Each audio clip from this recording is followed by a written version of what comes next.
Allez, départ humide, il pleut pas, mais il pleuvait il n'y a pas longtemps.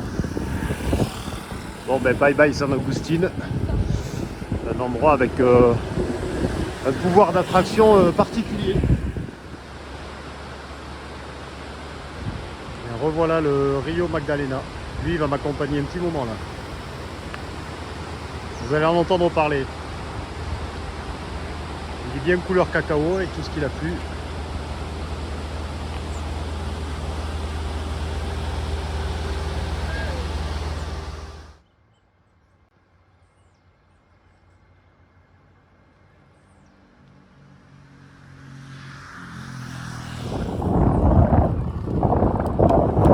Allez tiens, je vais commencer à faire mon fétichiste des chiffres ronds là.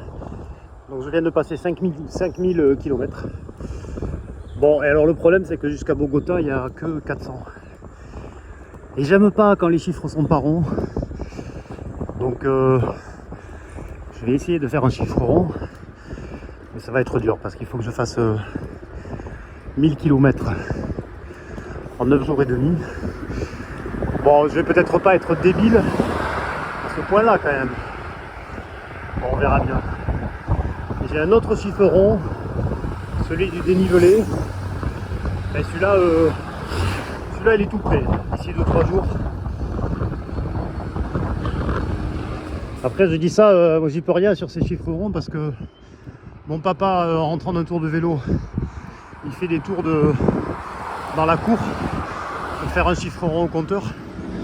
Moi je ne supporte pas de faire un tour qui ne fasse pas une dizaine. Donc c'est 100 ou 110 ou 120. Alors pour le coup je fais des zigzags entre Arudi, Pescat et Sainte-Colombe pour que ça fasse un chiffre rond. C'est n'importe quoi, c'est une maladie. Hein. Et il faut se faire soigner de temps en temps. Hein. Et là, je risque de faire des zigzags en Colombie pour faire un chiffre rond. Voilà. Voilà. Ben, ma foi, aujourd'hui ça roule, hein. Il y a du relief un peu, mais quand même pas beaucoup. Et là, il est 13h. Il me reste 60 km à faire. Je me demande si ça va pas être le jour où je vais aussi faire un autre chiffre rond. Que j'ai encore jamais fait dans la journée. Bon, à voir. Ah, j'ai pris du retard à Garçon, là, juste avant, là.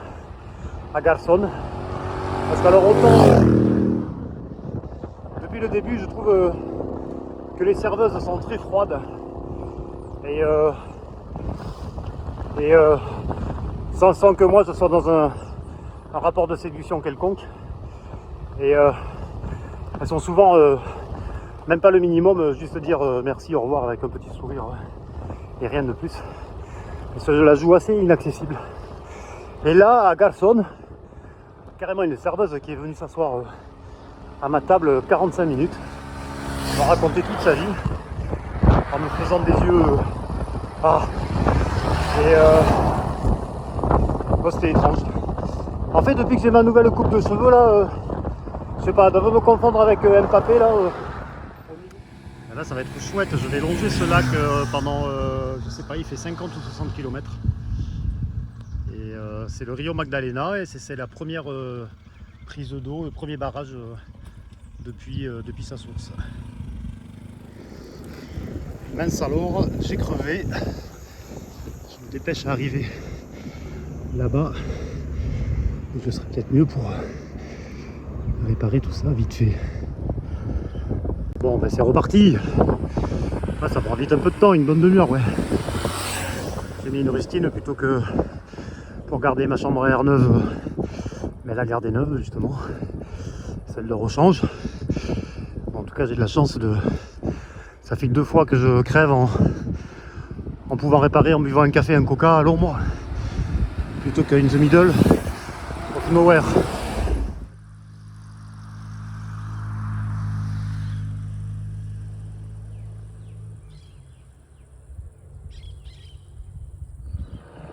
Et oui, toujours le Rio Magdalena. Gros. Et là, moi, je pars un peu dans ces plaines là au fond là. Je vais arriver demain dans un climat particulier. particulier, là il y a un endroit qui s'appelle le désert de Totacoa. Et il fait très très chaud apparemment et c'est vraiment désertique, un peu style Bardenas je crois. Il fait chaud dans ce coin, 500 mètres d'altitude, mais les routes sont souvent bien ombragées comme ça avec ces arbres magnifiques.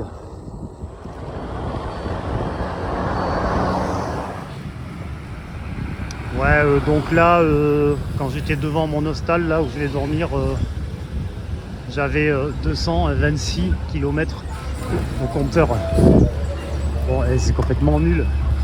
Je vais pas rentrer en France en disant j'ai fait total. J'ai fait 226 km, ça fait nul. Donc en fait, je fais des allers-retours sur le boulevard pour arriver à 230. Ça fait vachement moins nul. Comme dirait François Mercini, il est complètement con ce Tigel, hein. Il est complètement disjoncté. Hein.